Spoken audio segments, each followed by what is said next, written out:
Muito boa noite, amigos de Lisboa e de Portugal, da TV Batuíra e do Grupo Espírita Batuíra de Algés. Aqui é Geraldo Lemos Neto, do portal Saber Espiritismo, Grupo Espírita Saber Amar. Nós estamos hoje iniciando uma nova série de programas que vamos estudar conjuntamente o tema da evolução. Hoje teremos, portanto, o tema Evolução 1. E, na sequência, todos os meses, a partir de agora, daremos a continuidade destes estudos que se baseiam na obra de Allan Kardec e de Chico Xavier, principalmente no que nos foi revelado pelo espírito de André Luiz e de Emmanuel. Mas antes, vamos fazer a gentileza de nos acompanhar pela prece inicial que haveremos de fazer em breve. Então, elevemos nosso pensamento a Deus, pedindo a Ele que nos abençoe, que nos instrua, que nos fortaleça, inundando-nos de paz e alegria. Este é o nosso desejo, estendendo a todos os nossos telespectadores as nossas melhores vibrações de amizade e amor. Que Jesus nos abençoe e guie hoje, amanhã e para todo sempre. Que assim seja. E nós vamos começar com a Gênesis de Moisés. Lá no capítulo 1, no versículo 26 da Gênesis de Moisés, ele fala assim: E disse Deus: façamos o homem à nossa imagem, conforme a nossa semelhança. Isso está lá na Gênesis de Moisés. E é muito interessante o seguinte, gente, vamos começar a pensar nesse assunto. Notem bem o seguinte, que naturalmente influenciado por espíritos divinos, espíritos celestiais, Moisés vai relatar a gênese da criação divina. Mas o que me chamou muita atenção nesse ponto é o seguinte, que ele fala no plural. Façamos, né, o homem à nossa imagem, conforme a nossa semelhança. Olha só, como se fosse... Então, mas dá até para a gente confundir. Afinal de contas, os hebreus não preconizavam a ideia do Deus único, o Deus único criador, Pai criador. Como que logo nesse versículo, no capítulo 1 da Gênesis, ele vai falar no plural? E a doutrina espírita nos explica muito isso, principalmente com o livro Evolução em Dois Mundos, de André Luiz, quando André Luiz vai falar que existem co-criadores em plano maior e co-criadores em plano menor. Nós, seres humanos, por exemplo, somos co-criadores em plano menor.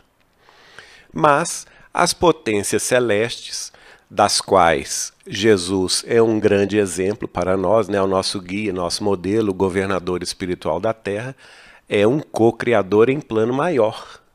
E assim como Jesus, existem naturalmente milhares de outros, bilhões de outros no universo conhecido, e mostrando aí que, em nome de Deus, todos nós, né, seres humanos ou também seres celestes, seres angélicos, podem criar, né? Então a criação não deixa de ser um trabalho coletivo, embora, neste caso aqui, nós estamos falando de criações temporárias, né?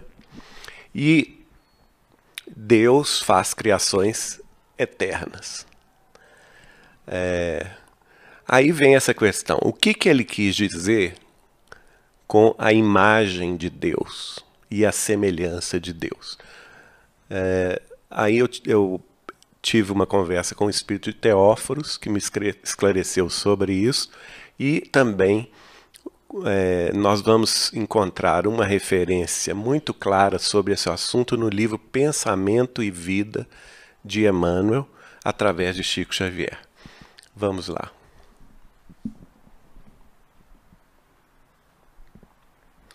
Então, o que Emmanuel vai nos falar sobre a divindade, sobre Deus? Né? Naturalmente, lá no Livro dos Espíritos, a pergunta número 1, Kardec pergunta: o que é Deus? E os benfeitores espirituais explicam: é a inteligência suprema, causa primária de todas as coisas. Há traduções também que vão falar o seguinte, que é a causa primeira, embora eu prefira a causa primária de todas as coisas. E Emmanuel vai dividir essa questão de Deus em duas partes. Ele vai falar que existe a sabedoria infinita e o amor, e o infinito amor. Não é? E raciocinando sobre isso, ele vai falar que a sabedoria divina é expressa no pensamento divino, que por sua vez é a inteligência suprema. Então está lá no Livro dos Espíritos, a inteligência suprema. E por outro lado, o infinito amor é a vida divina. Emmanuel chama o amor de Deus como sendo vida. E essa vida é a causa primária de todas as coisas. E no fundo, tudo isso é, para a nossa compreensão naturalmente limitada, a mente divina. Então a mente divina se expressa pela sua sabedoria e pelo seu amor.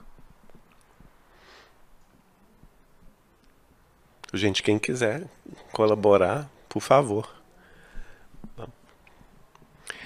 Aí nós vamos buscar no livro Mecanismos da Mediunidade. O André Luiz explicando sobre o pensamento de Deus. Gente, olha que beleza isso. Ele vai dizer, está no livro Mecanismos da Mediunidade, de André Luiz, psicografado por Chico Xavier.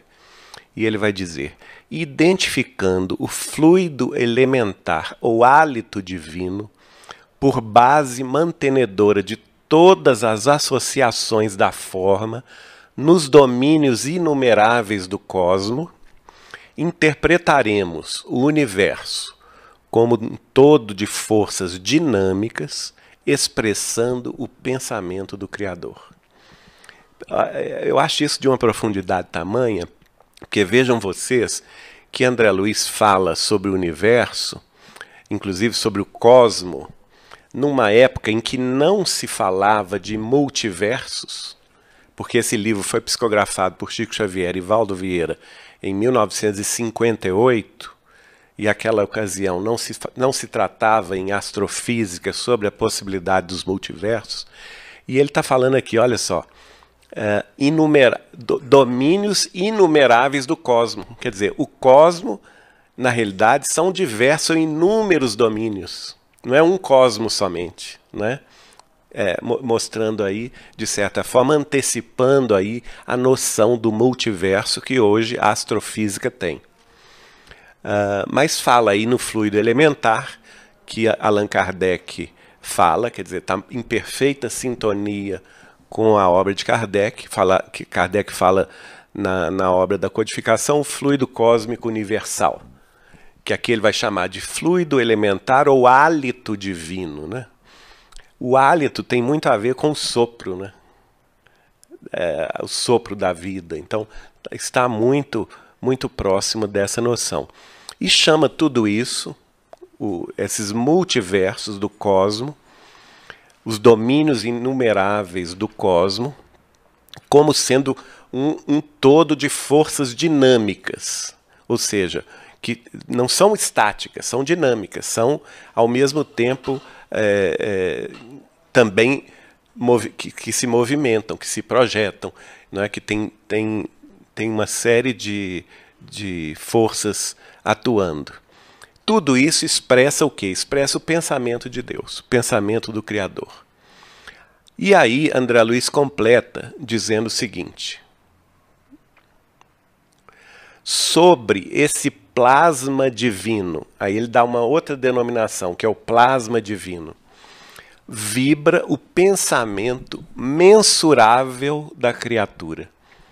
Então, olha, aí nós vamos ter aí duas coisas. O pensamento divino, que é imensurável, nós não temos condição de medi-lo, né? porque é infinito, enfim, está fora da nossa cogitação, da nossa capacidade de entendê-lo, mas o nosso pensamento como criaturas, e não somente seres humanos, né, a gente vai ver aí que ele, na realidade, vai falar sobre todas as criaturas, né? Nós temos uma capacidade de pensar mensurável. E a nossa capacidade de pensar mensurável, que define a nossa existência, o nosso ser, atua nesse plano, nesse plasma divino, cocriando em plano menor. Enquanto seres angelicais, potências angélicas, fazem essa mesma atuação em plano maior. Né? Isso está no capítulo 4 do livro Mecanismos da Mediunidade, de André Luiz. Então, lá no Pensamento e Vida, Emmanuel, através do Chico, vai falar sobre a mente divina, né? Que é o quê? Que é a união da sua sabedoria com o seu infinito amor, que ela se expressa num planejamento divino que escapa à nossa razão, mas que existe para todo o cosmo, que ele chama também de plano maior da criação, que por sua vez se imprime numa matriz geradora de vida, que se expressa, por sua vez, pelo plano geral da evolução. Aí nós vamos chegar no tema proposto aqui de estudo nas próximas reuniões.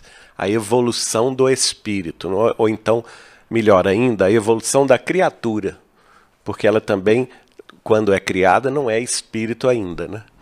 Mas existe, nós estamos sujeitos, portanto, segundo Emmanuel, a um plano geral da evolução, todos os seres.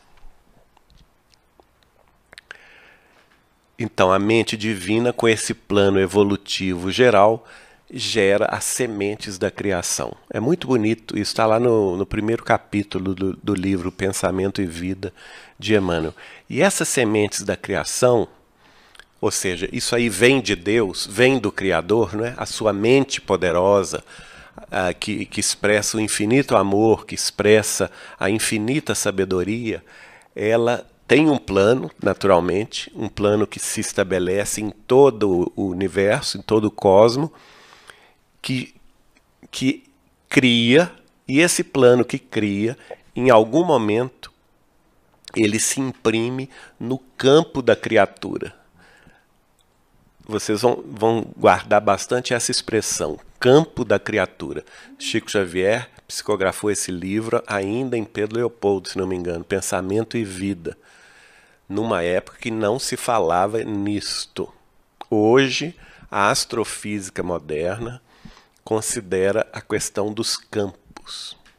Olha só, uma antecipação científica.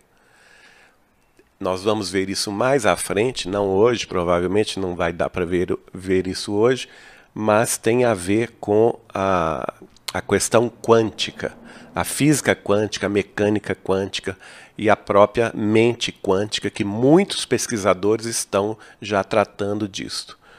Oi? Fala aqui, querido. Ah, tá.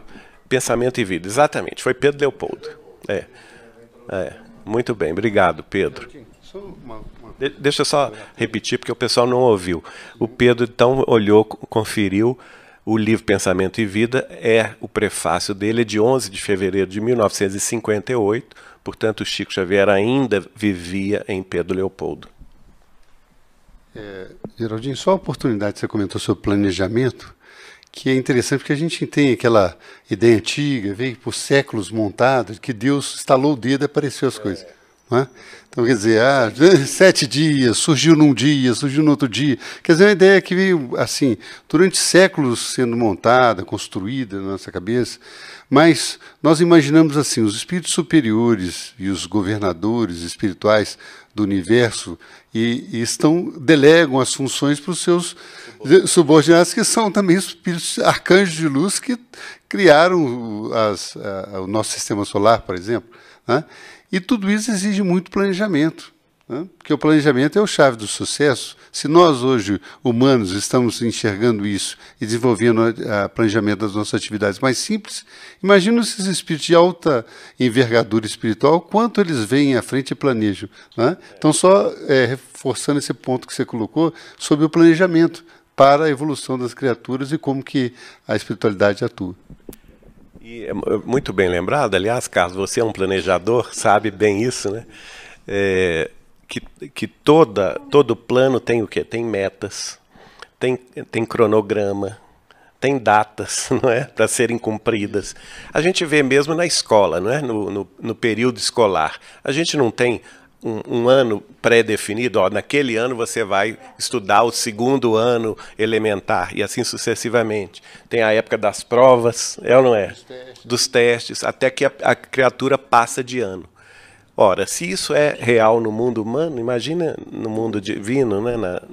Nessas questões maiores, exatamente.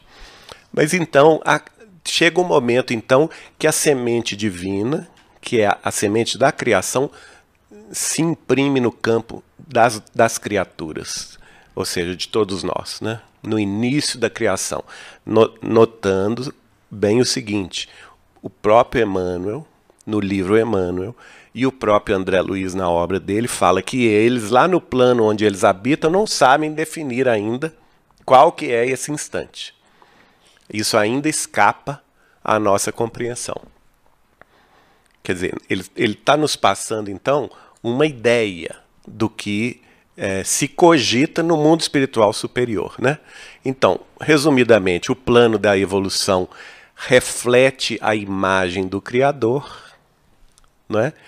Que se grava no campo da criatura, que, por sua vez, espelha essa mesma imagem no limite do seu desenvolvimento. Isso nos foi explicado pelo espírito de Teóforos. E é interessante o seguinte, porque volta lá em Gênesis, né? Façamos o homem à nossa imagem. Então a imagem é o pensamento divino. E ele é espelhado no campo da criatura, que vai espelhar essa imagem dentro do seu desenvolvimento. Então, obviamente, que esse plano vai ser conhecido dos homens de uma forma diferente, por exemplo, de um animalzinho doméstico, diferente, por exemplo, de uma bactéria, de um vírus, diferente, por exemplo, de uma planta. Por quê? Porque o limite dos desenvolvimentos de todos nós, criaturas, diverge, né? O nosso desenvolvimento é distinto, porque temos idades distintas, não é? Vamos lá. Então, essas energias criativas são chamadas por Emmanuel de sementes da criação, que, por sua vez, se transmutam em criaturas. Todos nós somos criaturas. O átomo é criatura, a bactéria é criatura, o protozoário é criatura, o peixe é criatura, o animal doméstico é criatura, o animal selvagem é criatura, a planta é criatura, os seres humanos são criaturas. Jesus, as potências angélicas também são criaturas. Todos somos, portanto, filhos de Deus.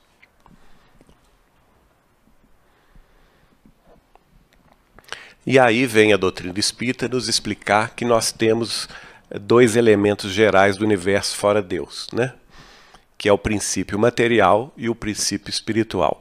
Lá no Livro dos Espíritos está como espírito e matéria. O que é que nós vamos aprender, tanto com a obra de Kardec, estudando o Livro dos Espíritos, estudando o livro A Gênese, quanto toda a obra de Chico Xavier, e também fazendo uma interface com esses conhecimentos espirituais com a ciência de hoje, principalmente a astrofísica, a física quântica, a mecânica quântica, nós vamos ver que esses princípios têm, embora sejam diversamente interpretados, eles podem ter tido um começo comum, né? A gente vai ver isso aí. Na matéria, o que une a matéria? O átomo, por exemplo. Os elementos primordiais do átomo, que são o núcleo com seu próton, né? E nêutrons, e os elétrons que estão à volta. As subpartículas atômicas, tipo quartz, e outros mais, muons e outros mais. Tudo isso, o que gera essa coesão no átomo? Um princípio chamado de atração. E a atração dos átomos vai gerar as moléculas de matéria, que nós chamamos, portanto, de matéria, que por sua vez vão ser os tijolos da composição dos corpos, né? E nós vamos ver com Emmanuel no livro Pensamento e Vida que vai existir um constante movimento de assimilação de corpos e desassimilação de corpos, mostrando que o fenômeno da reencarnação, nós entendemos isso como reencarnação. Emmanuel vai muito mais além da reencarnação. Ele usa essa figura de linguagem no livro Pensamento e Vida como um processo contínuo de assimilação de matéria e desassimilação de matéria. E esse processo no próprio mundo da matéria vai gerar, em algum momento, a ascensão da matéria. Tá? E, vamos dizer assim, em algum momento, esse princípio material passa a ser princípio espiritual. Né? E dentro do princípio espiritual também vai ter a sua evolução até que ele atinja a condição de pensamento contínuo, em que ele se torna um espírito humano, aliás, ele vai ter rasgos de pensamento, vai se tornar espírito, e, tornando-se espírito, vai conquistar a condição de pensamento contínuo ao longo dos sucessivos milênios no mundo, passando do mundo vegetal para o mundo animal, até atingir a condição animal, a condição hominal, em que ele terá o pensamento contínuo e, portanto, será espírito humano. Né? Tudo isso uma gradação constante, numa ascensão constante que vai do átomo ao anjo. É muito importante, do átomo ao anjo. Porque muita gente interpreta que é da rocha ao anjo. Não é da rocha, da pedra, não. É do átomo ao anjo. Isso é muito importante reforçar. Porque é muito diferente, né? Por quê, Carlos? Porque a rocha, na realidade, a rocha é a união de moléculas de matéria que determina a sua formação. Né? Ela não é uma unidade. Né? A unidade, na realidade, é o átomo. E nós temos átomos desde os mais simples aos mais complexos. Os mais simples são hidrogênio, oxigênio, nitrogênio. São os mais simples. E o hélio. E os mais complexos são os átomos radiantes, que a cada nova etapa, a cada nova década, os cientistas descobrem mais. Né? E, se não me engano, semana passada ou mês passado se descobriu um elemento novo que veio caído no meteorito. Vocês viram isso? Né? Um elemento que não existe na face da Terra, um meteorito que caiu na Rússia, e se chegou à conclusão que aquele específico elemento que ali está, até então não era conhecido, e, portanto, é um novo elemento na cadeia, naquela chamada, como é que chama? Tabela periódica, né? Dos elementos.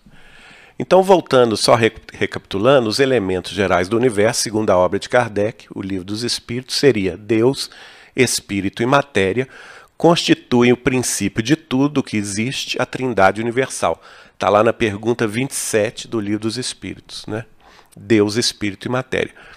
Mas aí nós estamos vendo que, na verdade, mesmo a conceituação, e talvez que os Espíritos tenham falado isso para nós, até como fator didático, para que a gente separasse espírito de matéria, mas a verdade é que a própria obra de Kardec vai dizer que não existe tanta separação assim.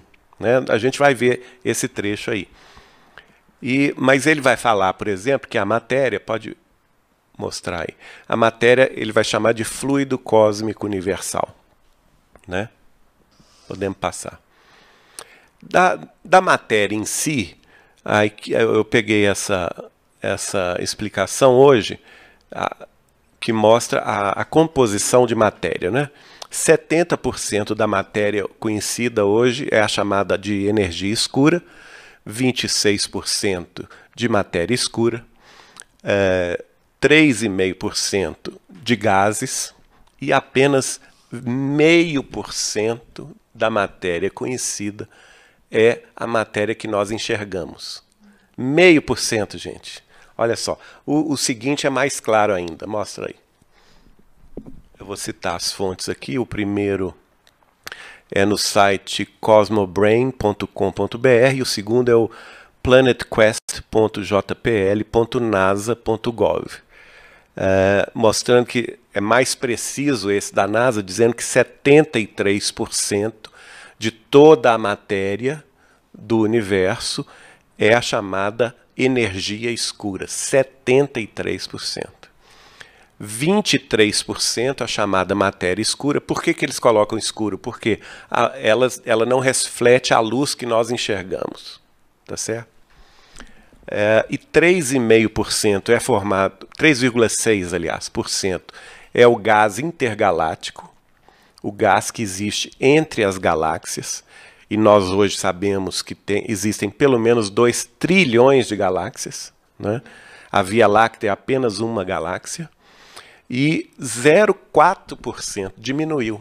Esse dado da NASA é até menor.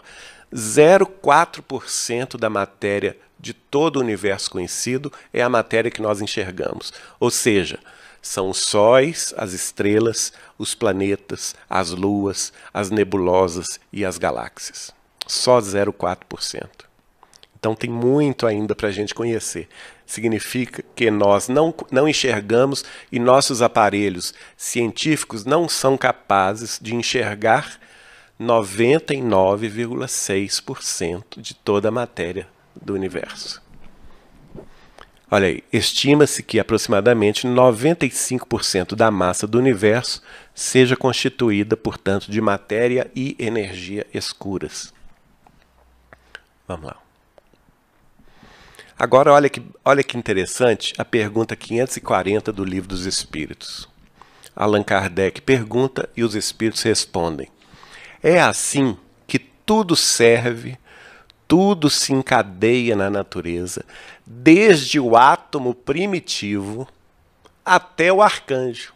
Olha aí, está na obra de Kardec, mostrando que existe como criaturas divinas desde o átomo até o arcanjo, né? Pois ele mesmo começou pelo átomo. Olha só, os Espíritos disseram a Kardec que o arcanjo começou pelo átomo. Então existe o que, gente? Qual que é o plano geral da criação? O plano geral da criação é que cada átomo da matéria se transforme num dia num ser pensante. Olha que coisa maravilhosa. E quando ele fala arcanjo, nós sabemos aqui que Jesus é um anjo, é um ser angélico. Mas acima de Jesus há seres mais evoluídos, como por exemplo os cristos dos sistemas estelares e os cristos das galáxias, que provavelmente sejam essas figuras de arcanjos, né? Porque você acha que uma galáxia não vai ter uma coordenação, não vai ter um diretor? Claro que tem. Que são quem? São os prepostos divinos para cuidar disso tudo, né? E naturalmente, mesmo esses seres fabulosos, que a nossa consciência não é capaz de apreender a grandeza da sua sabedoria, a grandeza do seu amor, todos eles começaram pelo átomo, segundo os Espíritos falaram a Kardec. E eles completaram: admirável lei da harmonia, que o vosso espírito limitado ainda não pode abranger o conjunto. Né? A gente pode apenas supor, né, Malab? Vamos lá. E aí, olha, vejam vocês como a obra de Chico Xavier está em perfeita sintonia com a codificação de Allan Kardec. No livro Consolador, pergunta número 7, Emmanuel responde: na conceituação dos valores espirituais, a lei é de evolução para todos os seres e coisas do universo. Olha aí, Emmanuel já está colocando que as coisas também evoluem, ou seja, a matéria evolui, né? Os seres e as coisas. As individuações químicas, olha só, o que são individuações químicas? São os átomos. As individuações químicas possuem igualmente a sua rota para obtenção das primeiras expressões anímicas. Ou seja, os átomos estão também em evolução para obterem, para adquirirem as suas primeiras expressões anímicas como seres, como espíritos. Isso é fabuloso a gente encontrar como que a obra de Chico está em sintonia com a obra de Kardec, não é? Posso comentar uma coisa? Pode, mas comenta aqui, por favor. Eu queria de um livro aqui. Mas é porque senão o pessoal não ouve, querido. Não, porque curiosamente eu estou lendo um livro, tô seguindo meu estudo aqui, e eu até marquei uma coisa aqui que fala sobre a química fisiológica. Que aí ele é o Calderaro, eu acho que está falando com o André, né, que está orientando ele nas zonas difíceis lá. Aí ele fala assim, ó: posso contudo dizer-te hoje que, se existe a química fisiológica, temos também a química espiritual. Como possuímos a orgânica e a inorgânica, existindo extrema dificuldade em definir-lhes os pontos de ação independente. Quase impossível é determinar-lhes a fronteira divisória, porquanto o espírito mais sábio não se animaria a localizar com afirmações dogmáticas o ponto onde termina a matéria e começa o espírito. Aí você está colando o que vem para frente. Muito bem. Mas isso é que a gente fica feliz de ver um estudioso do assunto, olha aí. Está atento. Mas é no mundo maior, né? No mundo maior, capítulo 4, o cérebro, né? Mas olha que beleza, o Calderaro é um grande instrutor espiritual, lá daquele livro No Mundo Maior, só que aí você, Pedro, trouxe uma parte até mais completa, que está falando sobre isso. Né?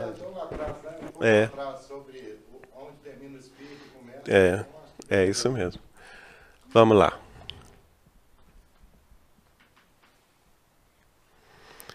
Agora, a questão número 82 do Livro dos Espíritos, Kardec pergunta: é certo dizer que os espíritos são imateriais?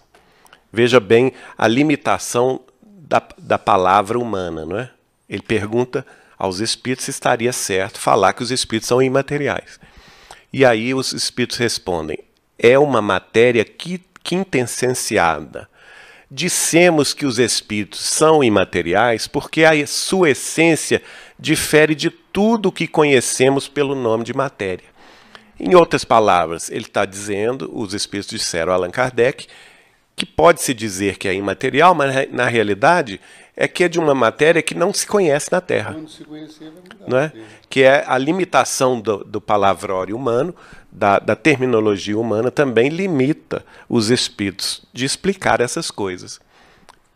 E aí vem a parte que o Pedro trouxe do capítulo 4, estudando o cérebro no mundo maior, quando Calderaro fala com André Luiz exatamente isso. O espírito mais sábio não se animaria a localizar, com afirmações dogmáticas, o ponto onde termina a matéria e começa o espírito. Então nós não sabemos. Nós sabemos que existe essa transição. Por quê? Porque isso está explicado no Livro dos Espíritos, Allan Kardec, né, na pergunta que eu trouxe aqui antes, 540.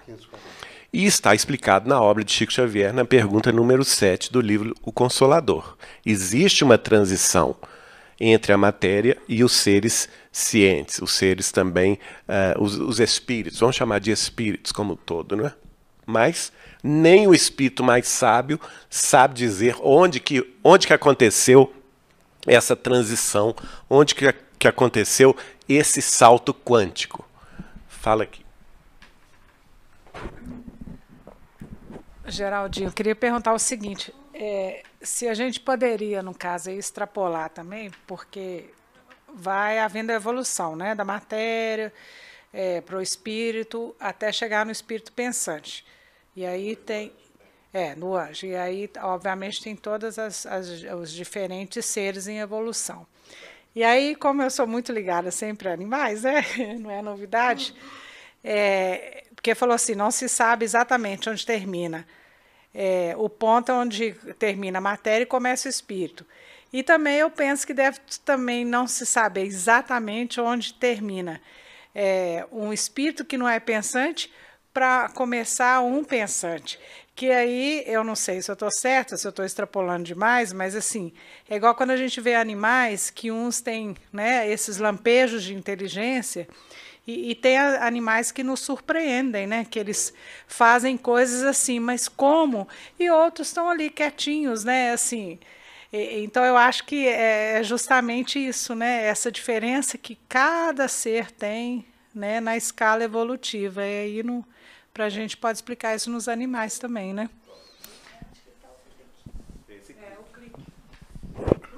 A gente sabe que ele acontece, mas é difícil de defini-lo, né? Assim também, extrapolando o que você falou, o ponto em que nós sairemos da condição humana para atingir a condição angélica, né? Naturalmente, um ponto que é Chico Xavier para cima, né? No livro mesmo, o próprio Calderaro, há uma hora que ele precisa de ajudar e fala que ele não tem amor por aquela pessoa. Isso, exatamente. Ele, Calderaro, não tinha condição de ajudar porque ele não tinha amor suficiente. E tem esse exemplo também no outro livro, Libertação, que o instrutor Gúbio também chega num ponto que ele fala assim, não, eu não tenho amor suficiente para ajudar essa criatura. Manda chamar a mãe dele. Olha só. Não é a mãe nessa hora? Vamos lá. E aí vem a questão número 23. Já foi estudado aqui, mas a gente está repetindo.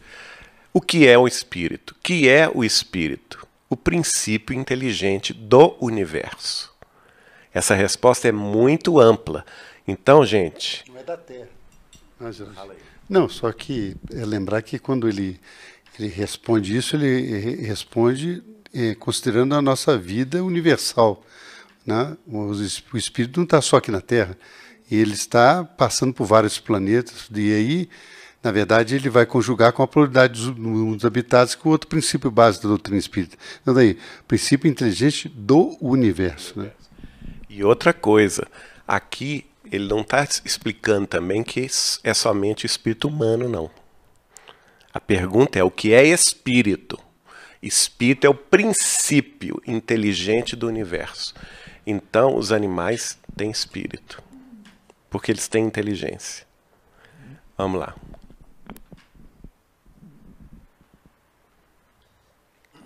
Aí é uma imagem de Kardec com Darwin, Charles Darwin, né? Kardec do lado esquerdo e Darwin do lado direito. A evolução orgânica e a evolução espiritual. Darwin vai estudar a evolução orgânica, Kardec vai estudar a evolução espiritual. O livro de Charles Darwin foi publicado pela primeira vez, A Origem das Espécies, né? The Origin of Species, em 1800, passa aí, por favor. A primeira edição, olha aí, 1859. 2 anos depois da edição do Livro dos Espíritos de Allan Kardec, que foi 18 de abril de 1857.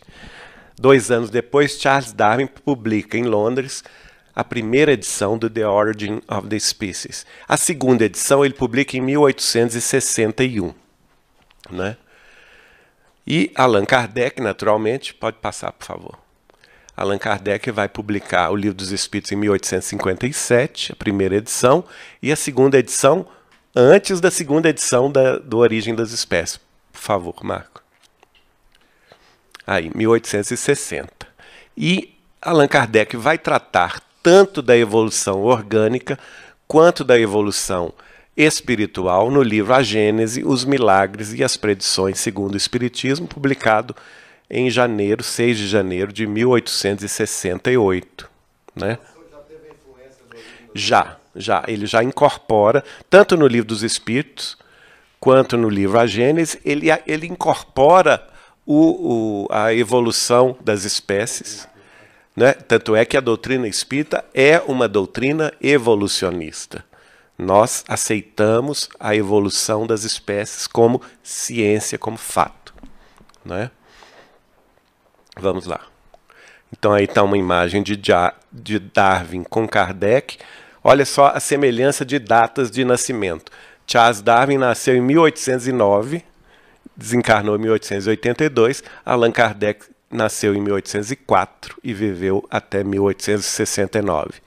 E também um grande auxiliar de Darwin, que foi o Alfred Russel Wallace, né? E vejam vocês que os emissários do Criador, né, trabalham em áreas diferentes, um na ciência e outro na espiritualidade, mas que se convergem, né? Vamos ver o outro. Aí nós temos então um resuminho aí da escala evolutiva.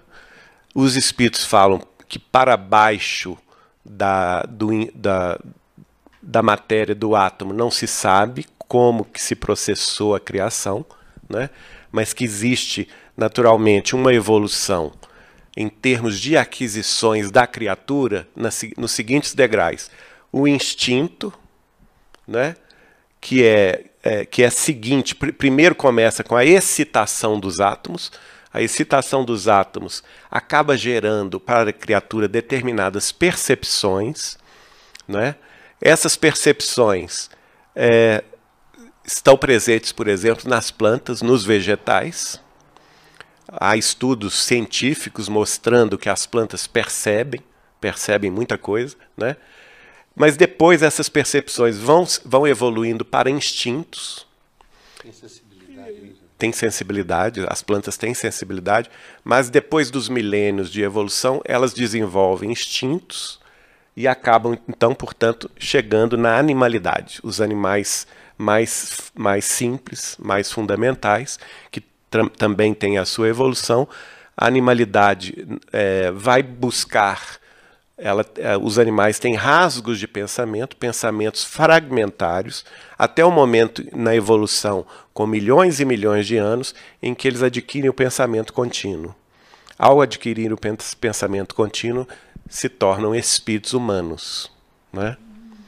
Então, nós estamos ali, já adquirimos a inteligência há 200 mil anos atrás, né? E estamos aqui tentando estabelecer um grau generalizado na razão. Nós estamos na idade da razão, que é a idade onde o homem transforma a inteligência em razão. E a razão faz com que o raciocínio seja guiado pela responsabilidade, né? E aí, qual que é o nosso desafio hoje da humanidade? Transformar a razão em humanidade, que nós ainda não conseguimos fazer. Por quê? Porque nós ainda temos guerras, temos crimes, temos vícios. Nós ainda temos um lado irracional, né?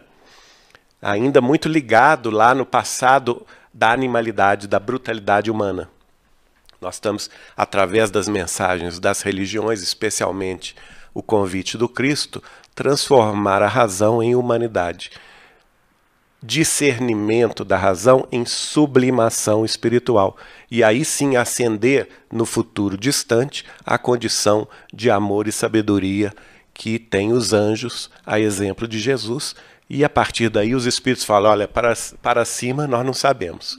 Mas que continua evoluindo, continua, né? Vamos lá. Então, só recapitulando o Livro dos Espíritos, pode passar. A questão entre espírito e inteligência. Pergunta 23, o que é espírito? É o princípio inteligente do universo. Então, tudo que é inteligente, gente, é espírito, hein? Isso aqui é uma questão que Kardec fundamenta. Isso é fundamental. Tudo que é inteligente é espírito. Segundo, os espíritos são os seres inteligentes da criação. Pergunta 76 do Livro dos Espíritos. Então, todos os seres inteligentes da criação têm espírito. Terceiro, pergunta 24 do Livro dos Espíritos. A inteligência é um atributo essencial do espírito. Então, pacífico, né? Tudo que é inteligente é espírito. Podemos passar.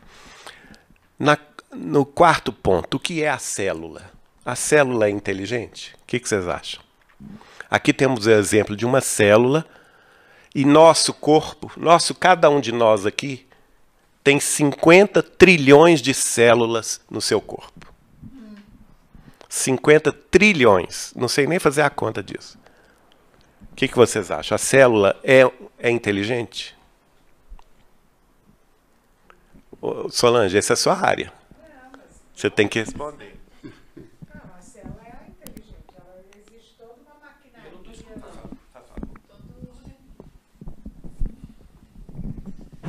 Não é porque é minha área, Geraldinho, mas a gente pode, né, realmente entender que ela é inteligente porque toda a maquinaria celular, né, como a célula trabalha, o DNA, todas as moléculas, é um perfeito arranjo divino, né?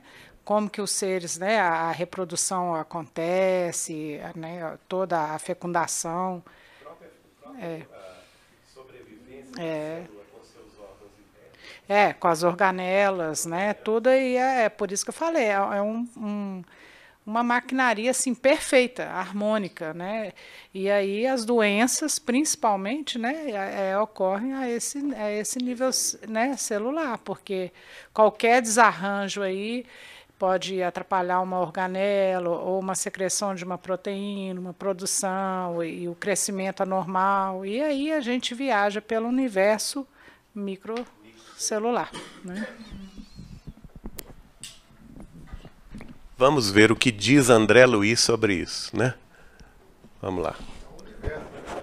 Olha, 50 gente, cada um de nós é um universo com 50 trilhões de seres inteligentes. Olha só, não é naturalmente um espírito inteligente, totalmente inteligente, mas o que André Luiz diz que a célula é um princípio inteligente rudimentar. É um ser rudimentar. Olha o que ele diz. Está no livro Evolução em Dois Mundos, capítulo 5, de André Luiz, pelo médium Chico Xavier. Com o transcurso dos evos, ou seja, dos milênios, né, surpreendemos as células como princípios inteligentes de feição rudimentar, a serviço do princípio inteligente em estágio mais nobre nos animais superiores e nas criaturas humanas. Olha aí a questão também da lei de solidariedade entre os seres, não é? As células são princípios inteligentes em condição rudimentar. Então nós podemos dizer que são espíritos rudimentares. Porque se é inteligente, é espírito. Correto? Só que é rudimentar ainda. Não é espírito humano, notem bem. Não é espírito humano. É ser inteligente, mas é rudimentar. Agora, como que elas funcionam? Elas funcionam automaticamente? Não. Autonomamente? Não. Elas funcionam e sobrevivem e evoluem guindadas sob o comando de inteligências superiores. Quais são as inteligências superiores? Animais e criaturas humanas. Então a nossa mente, o nosso espírito, que está mais evoluído do que as células, em bilhões de anos de evolução, já aprendeu a comandar esse exército de 50 trilhões de seres pequeninos. Quero só lembrar também que as nossas células funcionam ao nosso comando, como seres inteligentes. E as doenças psicossomáticas, né, o estudo da ciência tem demonstrado como que o nosso pensamento afeta o funcionamento celular e como que a mudança de paradigma de uma por alguma dificuldade que você esteja passando, pode influenciar de forma muito importante para a recuperação ou não de uma pessoa que está doente. Então, a gente vê isso, assim, dessa célula respondendo a uma inteligência. Isso que você diz está lá na frente, no estudo. Mas é bom porque mostra exatamente isso, né? O raciocínio é esse. O propósito da gente estudar a evolução é exatamente isso, é compreender conjuntamente o que está óbvio, patente aos nossos olhos, né? Mas vamos ver outra parte que André Luiz fala sobre o funcionamento celular. Ele vai chamar a célula, dizendo que a célula tem uma estrutura mental. Olha só que coisa interessante. Ele diz assim: é importante considerar, todavia, que nós, os desencarnados, quer dizer, ele está falando da ciência deles, tá? Mas que já está chegando aqui na Terra, vou mostrar mais à frente. É importante considerar, todavia, que nós, os desencarnados, estudamos presentemente a estrutura mental das células. Então, a célula, além de ser um ser inteligente, rudimentar, tem uma estrutura mental. De modo a iniciarmos-nos em aprendizado superior acerca dos fluidos que nos integram um clima de manifestação, todos eles de origem mental, entretecidos na essência da matéria primária ou hausto corpuscular de Deus. Fazendo a ligação lá com o início do trabalho, né, o início do nosso estudo, quando nós falamos aqui, naquele outro trecho de André Luiz, que ele fala do hálito divino, né? Que nós, como mentes de pensamento mensurável, atuamos sobre esse hausto divino, né? Esse hausto corpuscular de Deus e interferimos com a nossa própria cocriação em plano menor com a criação divina. Como eu disse, esse trecho está no capítulo 5º do livro Evolução em Dois Mundos. Então, prosseguindo, André Luiz vai dizer: a mente superconcentrada, olha só, é o que ela falou. A mente superconcentrada, aí a mente humana superconcentrada. O que significa superconcentrada? Focada. Meditação, oração. O Pedro falou tudo. André Luiz fala, não existe duas outras formas de fazer isso, a não ser meditação e oração. A outra que a gente poderia aduzir é estudo. Não é a pessoa que não deixa de ser uma oração, né? A pessoa que está lá estudando uma determinada matéria fica focando o seu pensamento naquilo até adquirir aquele conhecimento. Mas olha o que ele diz: a mente superconcentrada pode arremessar fluidos de impulsão sobre as vidas inferiores, ou seja, sobre as células, sobre as bactérias, sobre os vírus.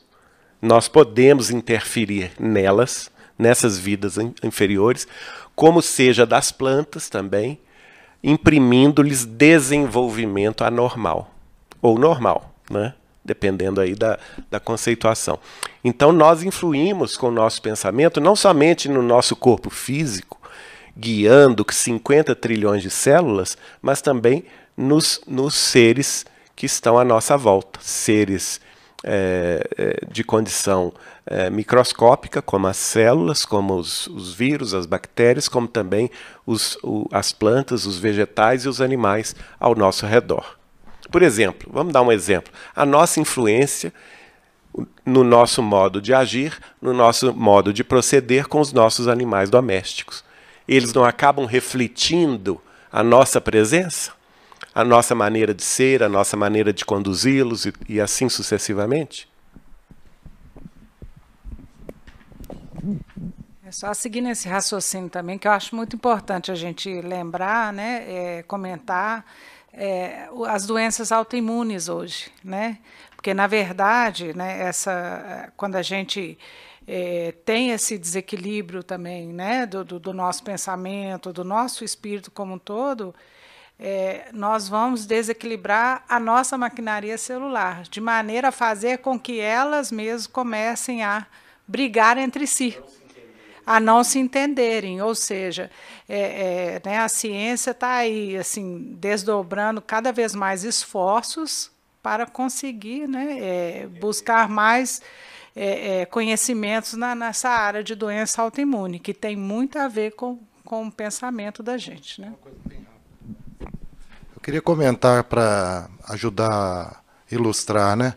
Eu acho que meditação, falar meditação, a gente pode usar um termo que o estado meditativo, que o estado meditativo pode ser correndo, pode ser tocando um instrumento, pode ser lendo um livro, estudando com super foco, mas é um estado meditativo, né? É a elevação do pensamento, né? E também que tem a ver, de outra maneira de ver, que eu gosto muito, que eu acho que acrescenta, tem a ver com estar presente no momento, sem estar com foco no passado, nem ansioso com o futuro, mas vivendo o presente exatamente com o que ele tem, observando, né? Como um ponto de... Igual, a mente super concentrada, eu acho que é isso. Ela não pode estar acontecendo o que for do lado de fora. Ela está plena. Ela está observando tudo, né? Ela está plena e observando, né? Ela não está sendo mexida por aquilo, né? É um estado de evolução que alcança o espiritual, né? Que é desligado da matéria. Então, tudo isso acaba sendo várias maneiras de entender a mesma coisa, né?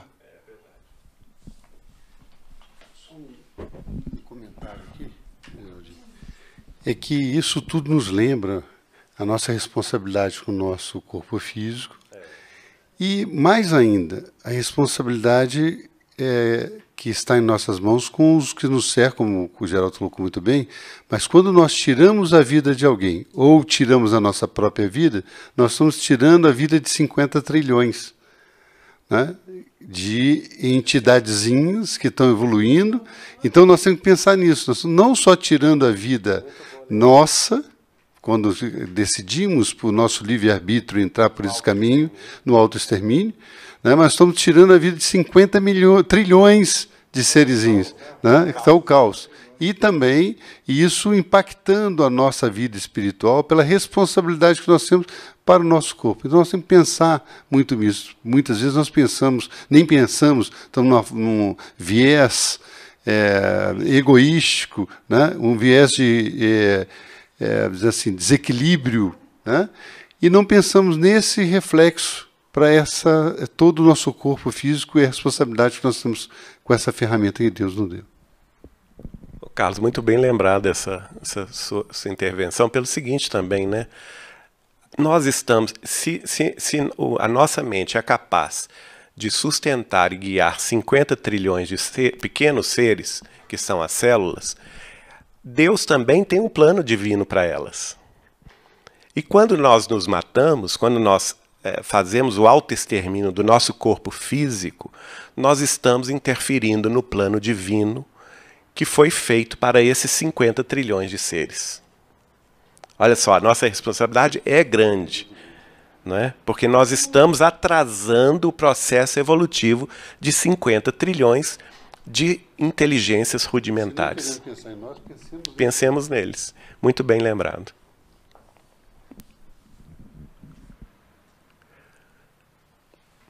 Só para terminar a questão da célula, e a gente pode encerrar essa parte, ele vai falar das mitocôndrias. Isso é muito importante porque é uma antecipação científica, gente. Quando André Luiz escreveu isso, a ciência médica terrestre não conhecia isso. A ciência médica terrestre achava que o motor de cada uma dessas células era o núcleo celular, não é? E o que André Luiz vai dizer? Que não é o núcleo, é a mitocôndria, o principal órgão de sustentação da vida deste ser rudimentar, desta célula, que a inteligência rudimentar é a mitocôndria. André Luiz, no capítulo 7 do livro Evolução em Dois Mundos, que foi psicografado em 1958, vai antecipar cientificamente em décadas esse conhecimento científico. Ele diz assim: por intermédio das mitocôndrias, que podem ser consideradas acumulações de energia espiritual em forma de grânulos, assegurando a atividade celular, quer dizer, é ela que assegura a vida celular, né?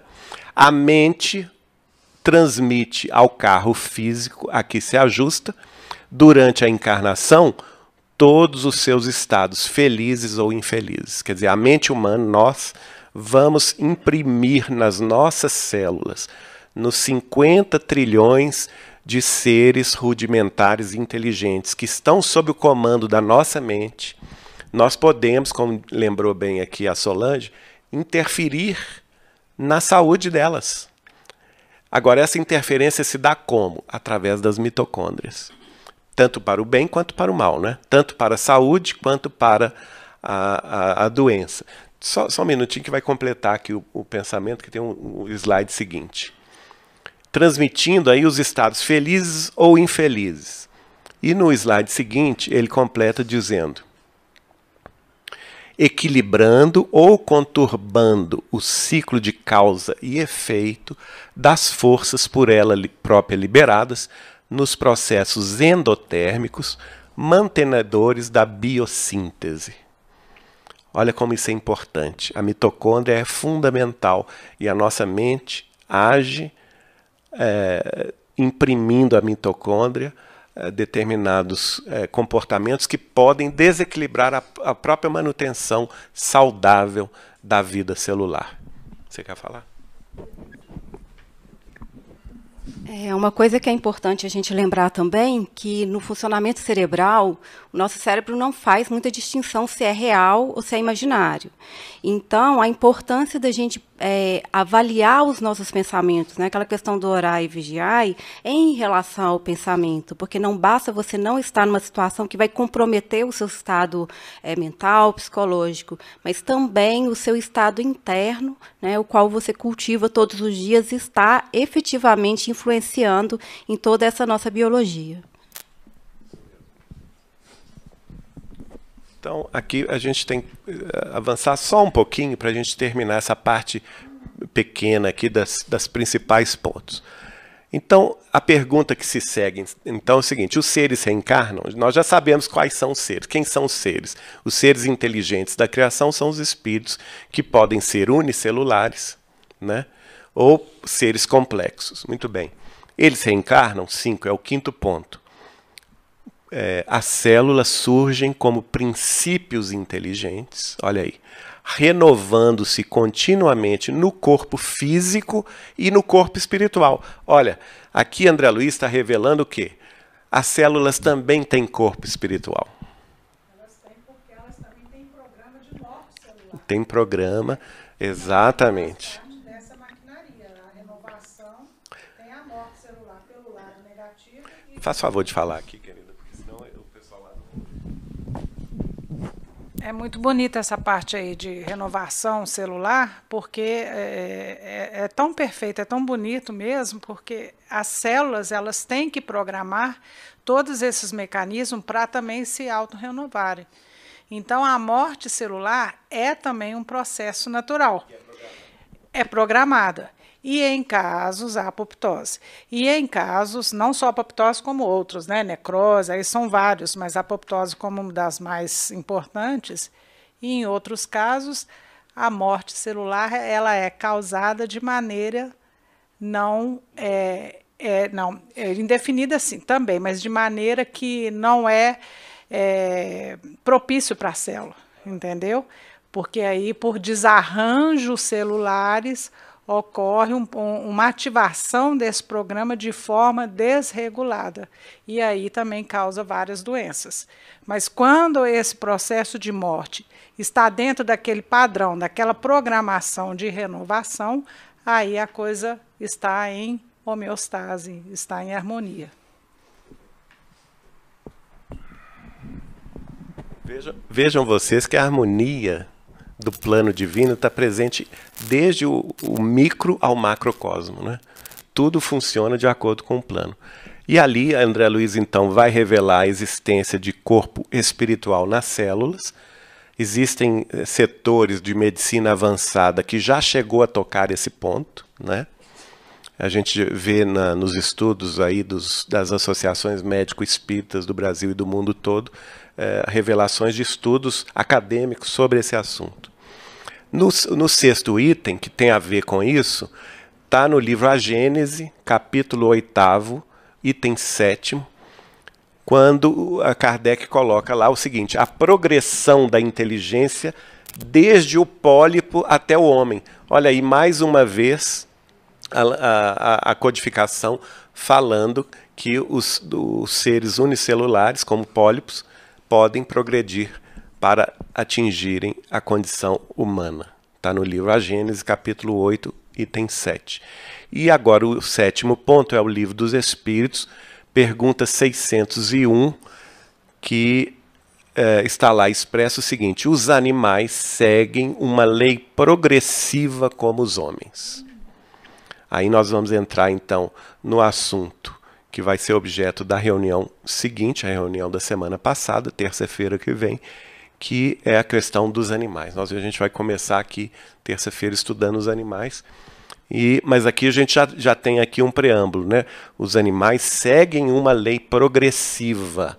Assim como nós também progredimos, os animais, seja em que setor de vida se situam, invertebrados, mamíferos, aves, peixes, enfim, não importa. Todos eles seguem também um plano divino de progressão, de progresso, de aperfeiçoamento. No 8º item, nós temos o Livro dos Espíritos, pergunta 599, em que Allan Kardec fala, aliás, os Espíritos falam para Allan Kardec sobre a alma dos animais. Então, animal também tem alma, tá certo? A alma dos animais não pode escolher a espécie em que prefira encarnar-se. Olha só. Por quê? Porque eles ainda não atingiram uma condição que nós temos, seres humanos, que é o livre-arbítrio, né? Que é o pensamento contínuo. Eles têm pensamentos fragmentários, né? E, naturalmente, eles ainda não têm essa condição. Mas eles estão sob a tutela de seres humanos desencarnados e seres angélicos desencarnados que estão conduzindo aqueles seres inteligentes para um progresso maior. Tá bom? Nós vamos... Isso vai ser estudado mais detalhes. A gente vai estudar a partir da semana que vem a questão dos animais, tá bom? Alguém quer falar alguma coisa? Não, vamos então partir para o encerramento da nossa reunião, dizendo que tem muito assunto aí, tem muita água para correr debaixo dessa ponte, né, Geraldinho? Sobre esse estudo da evolução. E lembrar que nós, a passagem que Jesus diz que vós sois deuses, né? Então isso deve ficar sempre na nossa mente. Mas vamos então pedir aqui ao Clemente para fazer a prece de encerramento e podemos passar para a segunda parte da reunião. E temos também uma música hoje, né? Então depois podemos, aí depois da prece, ouvir a nossa música aqui também. Pode, Pedro. Do livro também? Esse é bem menor, tá? Só porque, para dizer assim, eu acho que ilustra aqui que ele fala, desde a ameba, na tépida água do mar, até o homem, vimos lutando, aprendendo e selecionando invariavelmente. Para adquirir movimento e músculos, faculdades e raciocínios, experimentamos a vida e por ela fomos experimentados, milhares de anos. Então ele dá uma uniformidade. Desde a ameba até o homem existe uma evolução contínua, né? Sempre aquisitiva, né? E essa evolução, esse plano divino de evolução, ele propõe que as criaturas, nesse processo de progresso, de progressão, sempre conquistem algo mais. Sempre estão conquistando algo mais. Não é? Esse livro é a Evolução em Dois Mundos. Então, e nós também. Qual que é a nossa conquista hoje?